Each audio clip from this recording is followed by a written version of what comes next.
Hey! What does he want? What? I was in the middle of... Can we just talk about Before Watchmen and get this shit over with? Okay. Moving on to the other Azzarello work in this Before Watchmen series, Rorschach.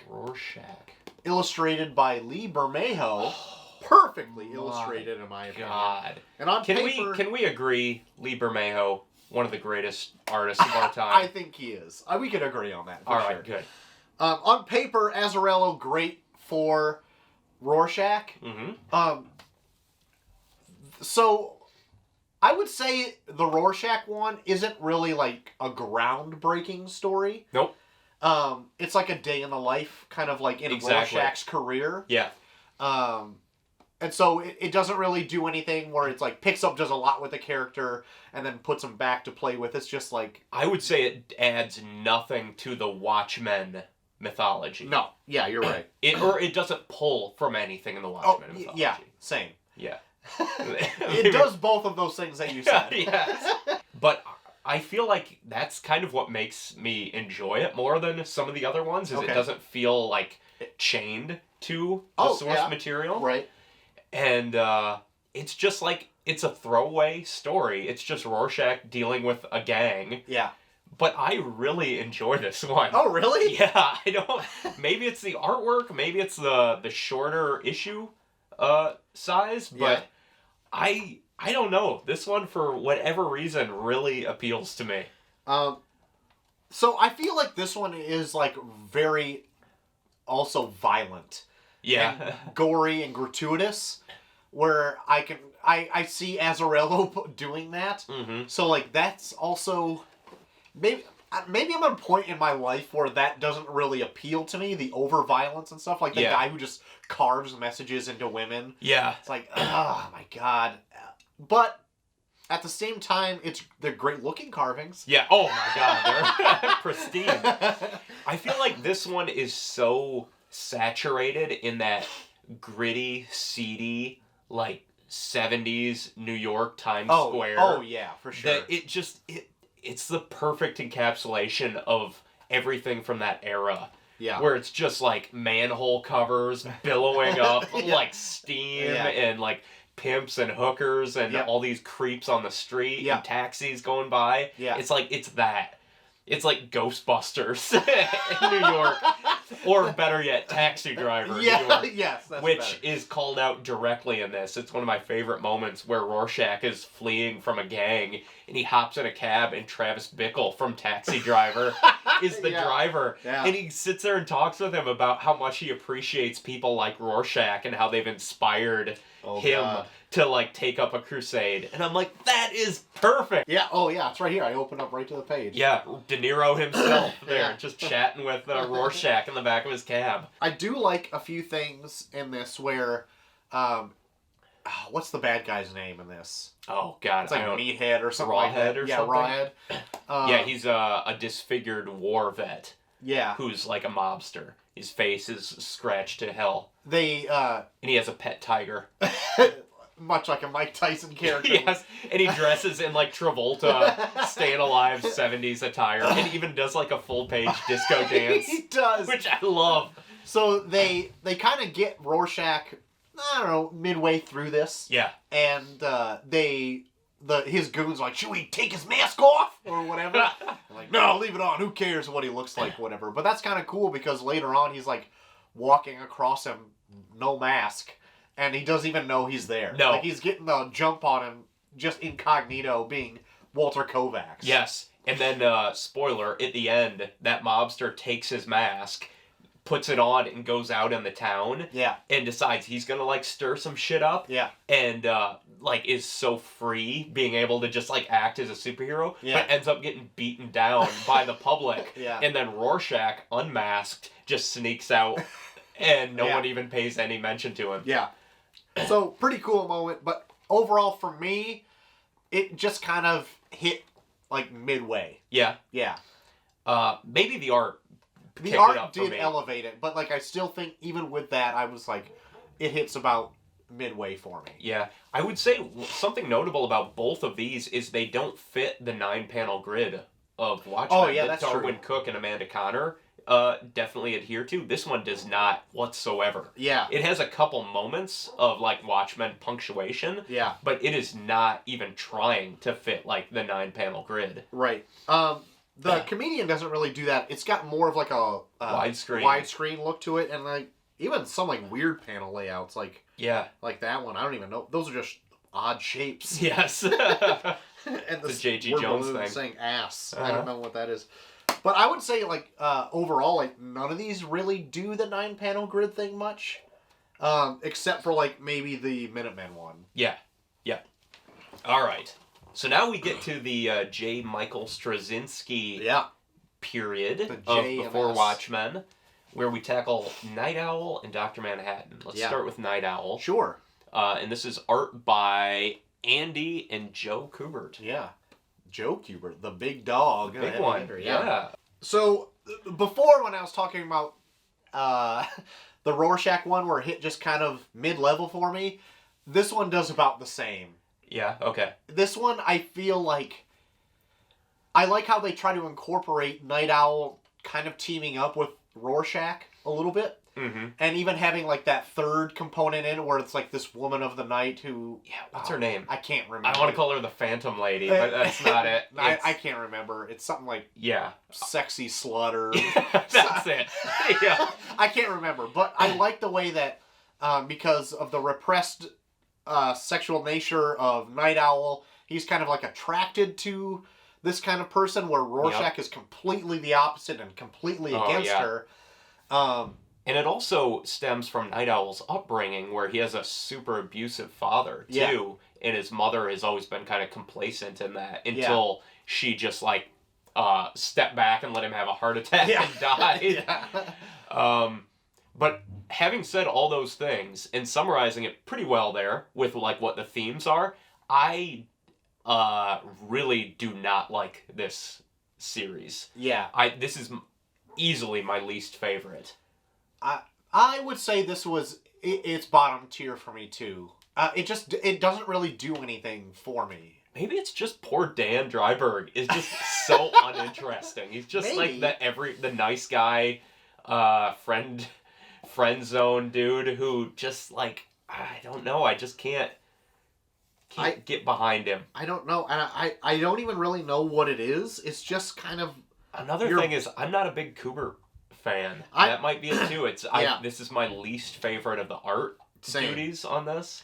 But maybe they were trying to go for like maybe nostalgic, like a throwback kind of like Batman kind of issue where like you would kind of see this art. But maybe that's what's kind of throwing me off. It's like it doesn't have that prestige of a Watchmen format to it. Right, and I would even say that it's too much of a Batman type of story where it pulls in this whole thing where Dan is essentially the Tim Drake character who discovers Hollis Mason's secret identity as Nite Owl, tracks him down, and then essentially becomes his young ward, like a Robin character. Yeah. Which I never envisioned that was how it played out in the original Watchmen. I figured Dan was just a smart dude. He had a lot of money, and then years after Hollis retired, Dan was like, hey, can I take up the Nite Owl thing? That's exactly. And it's like, yeah, sure. Yeah. They had no further relationship than that. This, like, really muddies the Watchmen waters for me, where I'm like, I don't think that's how I pictured it playing out. Yeah, I think that's something that JMS added to this, because I don't think that's in the source material at all. No. Even to the point where, like,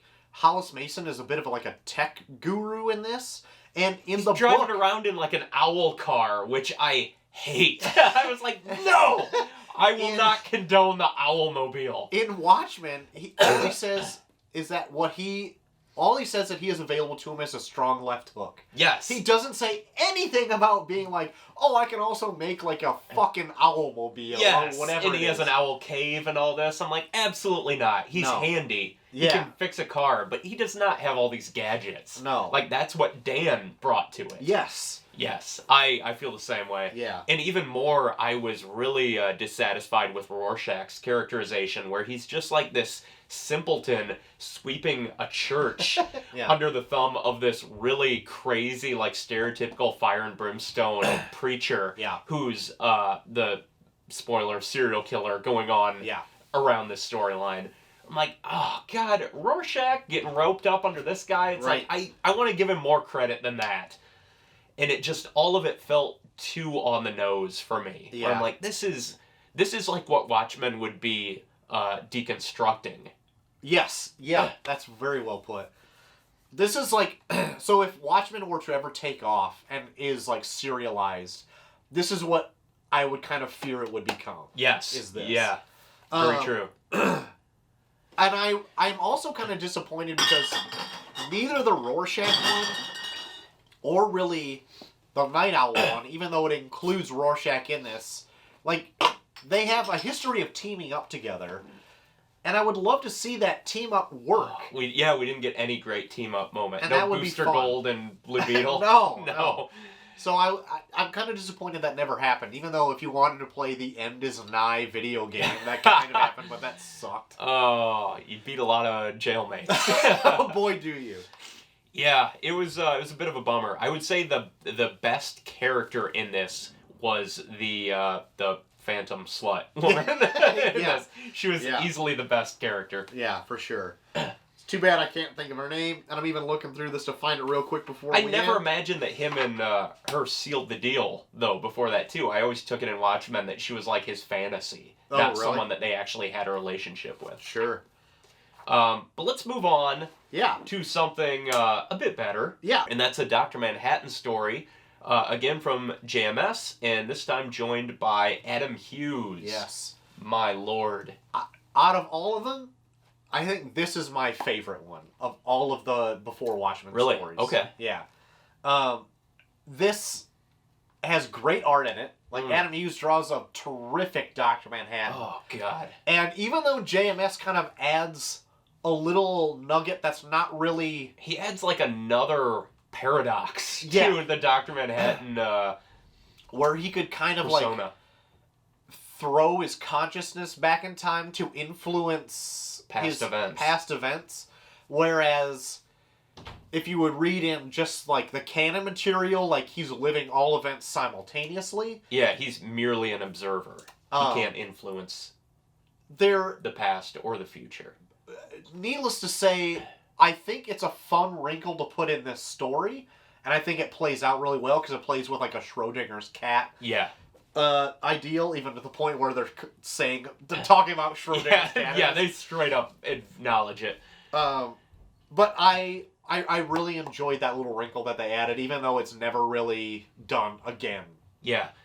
I thought it was interesting that as Dr. Manhattan goes back and manipulates past events, he somehow, like, undoes himself, and he goes back to the point where John Osterman does not go into the intrinsic field generator. Right.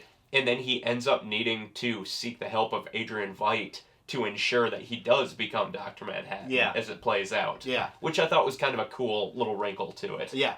I really liked the side-by-side comparisons on what is different when he is Dr. Manhattan compared to when he's just John Osterman. Yeah. Of where, just for instance, like... Basically, nuclear Armageddon happens much sooner if he does not become Dr. Manhattan. Yeah. He is, in fact, the nuclear deterrent. Like, at one point when they're in... it's like the Cuban Missile Crisis. In one reality, they send the comedian. In one reality, they send Ozymandias. Yeah. And the comedian one ends very poorly. Yeah, just fire everything. Yeah. But yeah, all in all, I thought this was a really fun read. I really like Dr. Manhattan in general, so maybe I'm biased towards this as being I do too. one of my favorite ones.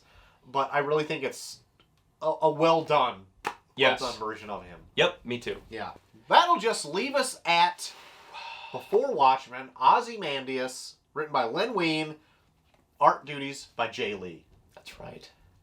Oh my goodness. I love the art choice for this book. I feel like every once in a while our personal tastes really come together here, and I think on Adam Hughes and Jay Lee, we're perfectly in sync there. Oh, for sure. Fucking love it. And I could criticize it to no end. Oh, yeah. Like, they're all the same profile or, like, back or front shot. Yep. But for some reason, I just give it a full pass because I love Jay Lee's art. So do I. And it totally works with, like, his Ozymandias' like, weird, like... Tentacle fixation? No, like, his noble statuesque, like, version that he thinks of himself. It absolutely is. Yep. Yeah. A lot of silhouette, a lot of just strong, like, chiseled musculature. Right. Yeah. And I thought the panel layout was really interesting in this, too. It could have worked for Dr. Manhattan. It's all circles. Yeah. So much that, like, the page before leads into the next page in how, like, the circles run into the bleed. Yeah. Oh, yeah. For sure. Which is very strange, but, yeah, I really enjoyed the Ozymandias one, too. And this is from Len Wein, which is the most long-running writer, I guess, in this stretch of creators here. Yep. He's had the most history with the property. Yep. And I thought he was a really good choice to tell this story. Yeah. Which is, I guess, one of the most pivotal characters of the Before Watchmen group.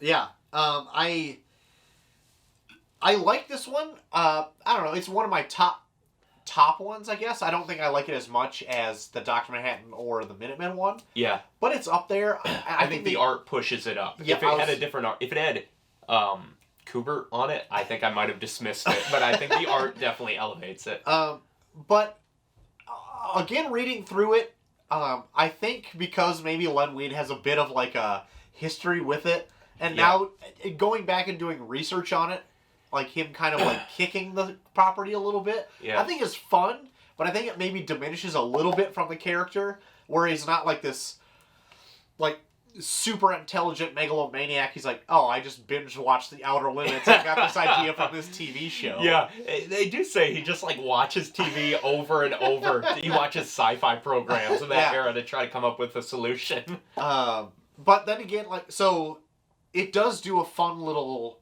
history of the character of Ozymandias, like, coming up. It's like his upbringing. Yeah, that was the one part where I felt like it was very much the stereotypical superhero trope of like a young, brilliant orphan who travels the world and learns all these like ancient methods and then goes back and creates his like empire back in America. Yeah, which is essentially what he is, but like in the original Watchmen, it left a little something to the imagination, and in this, it's like, nope, it's that. Yeah. It's that. Yeah. It's Batman Begins. Yep. It's the shadow. Yeah. It's all that. Yeah.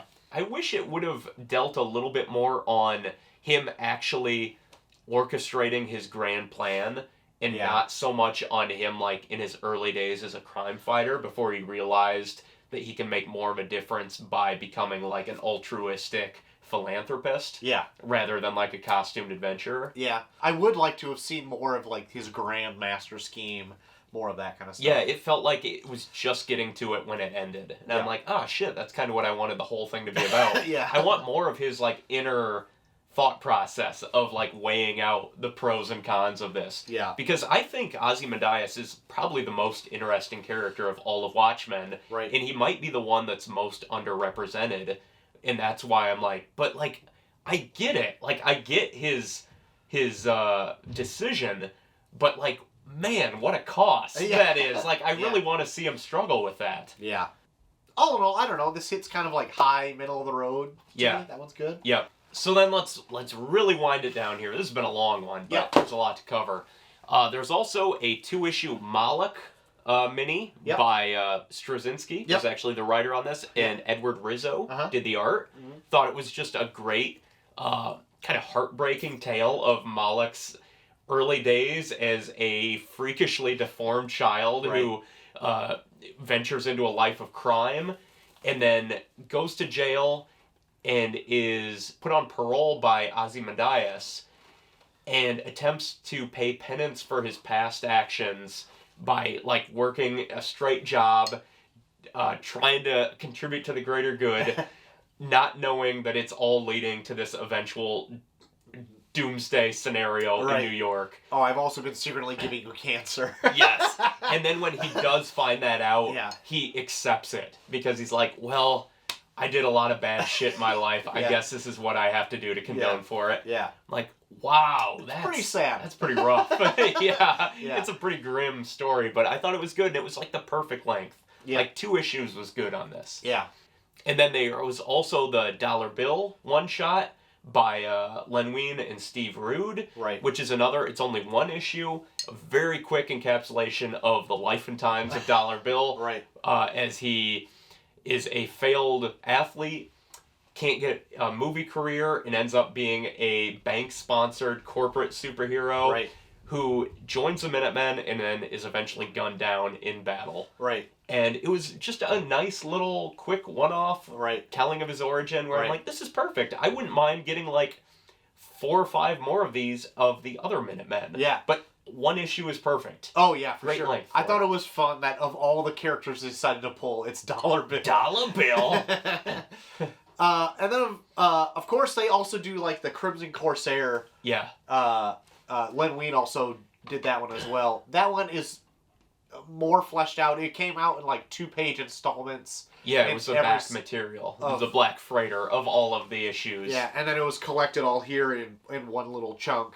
It's like one of my least favorite ones. So yeah, I wasn't big on it. Len Wein wrote the first half of it, and then he dropped off, and the artist continued to write it from then on, John Higgins, who was the original Watchmen colorist, I believe. Yeah. And after that, it just like, it's all over the place. And then when it ends, you're just like, okay, I guess that's it. Like, it just, it was very unremarkable. Yeah. So there you go.